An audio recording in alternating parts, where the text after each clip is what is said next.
ٹھیک. اچھا ہم صاحب اس میں آخری بات صرف یہ کہ اس کو اگر اس طریقے سے سمجھ لیا جائے جس طرح آپ نے سمجھایا ہے تو اس سے جو مسلمان اس وقت دنیا میں دین پیش کرتے ہیں اور سب سے بڑا اعتراض جس طرح اسلام پہ ہوتا ہے اس طرح ہر مذہب پر ہر دین پر ہوتا ہے کہ بھئی آپ کی دین کی تو اتنی مثال کے طور پہ اختلافات ہیں، اس میں اتنی انٹرپریٹیشن ہے، خود پیغمبر کی نسبت سے ہر گروہ ہر فریق کوئی نہ کوئی روایت لے کے کھڑا ہوا ہے.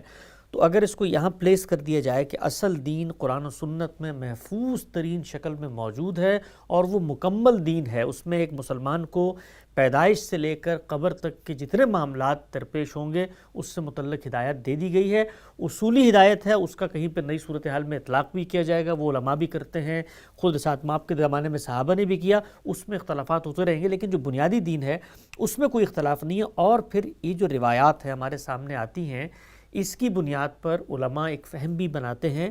تو اس میں ایک عام آدمی کو اول تو الجھنے کی ضرورت نہیں، اس لیے کہ یہ علم کی بحث ہے، علماء آپس میں کریں گے.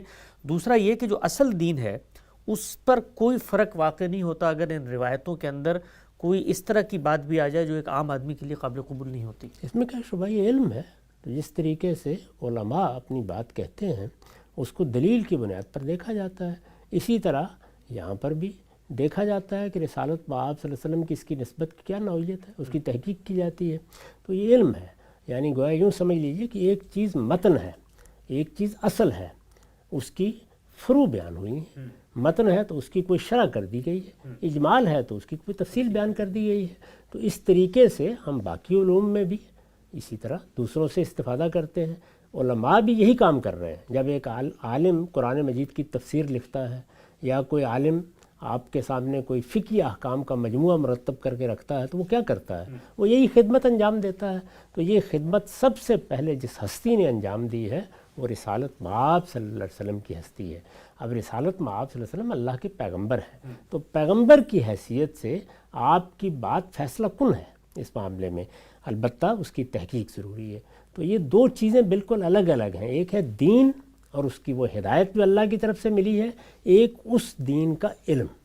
یعنی جس طرح قرآن مجید ہے، قرآن اللہ کی کتاب ہے، وہ تو اللہ کے کلام کی حیثیت سے آ گیا. اب اس کا علم کیا ہے؟ اس کا فہم.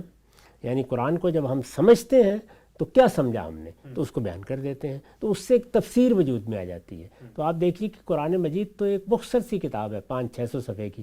تفسیریں بعض اوقات کئی مجلدات پر پھیل جاتی ہیں، اس لیے کہ اس میں لوگ اپنا فہم بیان کر رہے ہوتے ہیں. تو یہی معاملہ روایات کا بھی ہے. روایات میں بھی آپ دیکھیں کہ وہ کئی ہزار کی تعداد میں ہے. کیوں؟ اس لیے کہ وہ پیغمبر کے پورے احوال کو بیان کر رہے ہیں، جو کچھ بھی میسر آ سکے ہیں. یعنی آپ نے کام کیا کیا، آپ نے بات کیا کی ہے، آپ نے کسی چیز پر عمل کس طریقے سے کیا ہے، اس کو بیان کیا جاتا ہے. تو لوگ ان دونوں چیزوں میں فرق نہیں کر پاتے کہ ایک کا تعلق دین کے کانٹینٹ سے ہے، وہ قرآن و سنت ہے، ایک کا تعلق اس کانٹینٹ کی شرح و وضاحت سے، اس کے اطلاق سے، اس کے اجمال کی تفصیل سے ہے.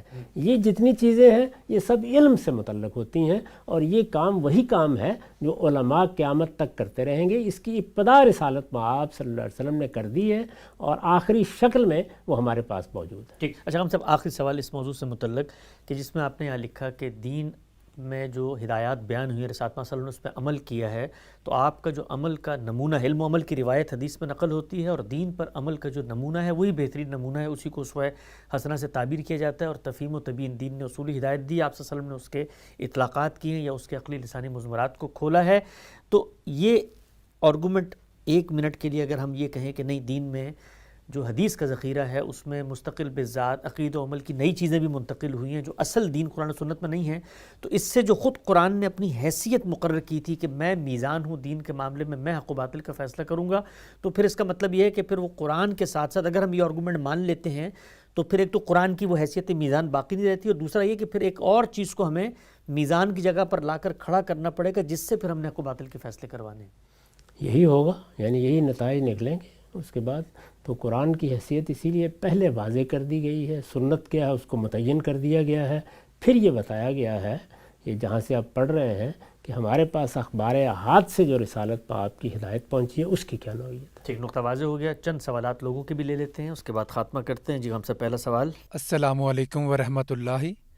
میرا نام ابو بکر ہے، میں لاہور سے ہوں۔ غامدی صاحب سے میرا سوال یہ ہے کہ پاکستان میں آئے دن مدارس بڑھتے جا رہے ہیں، ان کے فضلہ فارغ التحصیل علماء بہت زیادہ ہو رہے ہیں، نئی نئی مذہبی جماعتوں کی بنیاد پڑ رہی ہے، یوٹیوب پر لاکھوں کی تعداد سے اسلامک اسکالرز آ رہے ہیں، لیکن پریکٹیکل لائف سے دین نکلتا جا رہا ہے۔ اس کی کیا وجوہات ہو سکتی ہیں؟ کیا اس کی پیش گوئی پہلے ہی کی جا چکی ہے کہ قیامت کے قریب ایسا واقعتاً ہوگا، یا اس صورتحال کو کس طرح بہتر بنایا جا سکتا ہے، یا اوورآل پوری دنیا میں ہی یہی صورتحال ہے؟ جی ہم سب اہتمام وہ کہتے ہیں کہ بڑے پیمانے پہ ہو رہا ہے، ایسا نہیں ہے کہ دین کی نشر و اشاعت، اس کی تفہیم، اس کو پھیلانا، اس کے لیے ہزاروں لاکھوں علماء مدارس، بلکہ تعداد و ضرورت سے زیادہ پیدا ہو رہے ہیں، لیکن عملی طور پہ سوسائٹی کا دینی التفات نظر نہیں آتا۔ اس کی وجہ کیا لگتی ہے آپ کو؟ یہ لوگ ہیں، اللہ نے ان کو پیدا کیا ہے، ان کی ایک بڑی تعداد ہمیشہ رہی ہے۔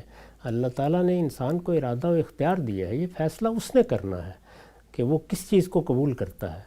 تو اللہ تعالیٰ نے یہ دنیا بنائی اسی اصول کے اوپر ہے، یہاں خدمت کی جائے گی، لوگوں کو دین بتایا جائے گا۔ پیغمبر بھی آ کے یہی کرتے ہیں۔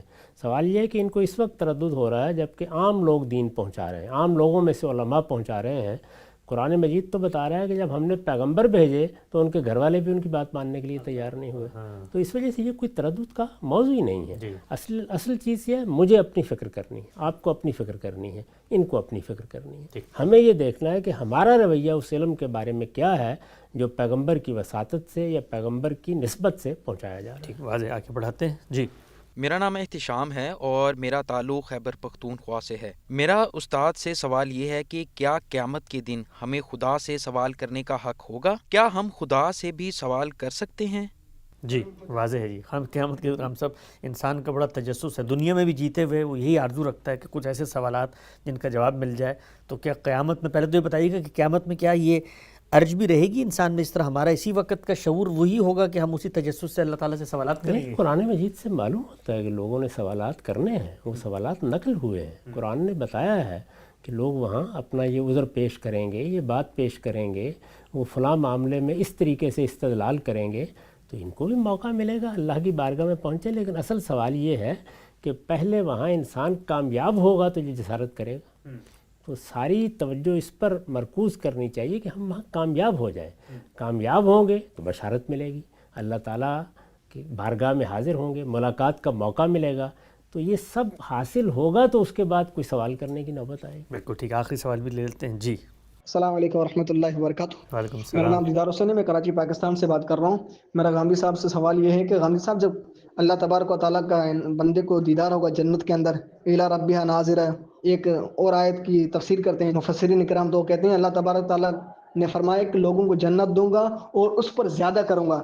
تو زیادتی سے مراد یہاں اللہ تبارک و تعالیٰ کا دیدار لیتے ہیں بعض مفسرین کرام۔ تو کیا جب قیامت کے دن اللہ کا دیدار ہوگا تو دیدار وہی اسی چیز کا کیا جا سکتا ہے جو کہیں جگہ کے اندر ایگزسٹ کرتی ہو یا کسی وقت کے اندر؟ تو کیا اللہ تبارک و تعالیٰ کسی جگہ یا وقت کے اندر ایگزسٹ کرتا ہے؟ اگر کرتا ہے تو کیا یہ مقدمہ ہمارا باطل نہیں ہو جائے گا کہ اللہ تبارک و تعالیٰ سبحانہ و تعالیٰ من جہات ستہ اور ٹائم کے سے پاک بھی ہے اور تمام جہات سے پاک ہے اللہ تبارک و تعالیٰ؟ سوال واضح ہے جی، ہم سب دیدار ہوگا تو پھر تو حاضر وہ موجود اس ہوگا۔ کائنات کا خالق ہے، وہ اپنا دیدار کرانا چاہے گا تو وہ وسائل کا محتاج نہیں ہے، وہ کرا دے گا۔ اس کو اس زاویے سے دیکھنا چاہیے، یعنی ذات باری نے فیصلہ کرنا ہے کہ وہ اپنی ملاقات کا اہتمام کریں۔ تو ہم عاجز بندوں کے لیے اہتمام کریں گے تو ظاہر ہے کہ اس کے اسباب بھی پیدا کر دیں گے۔ ٹھیک، اس میں ہمیں تردد میں پڑنے کی ضرورت نہیں ہے، نقطہ بالکل واضح ہو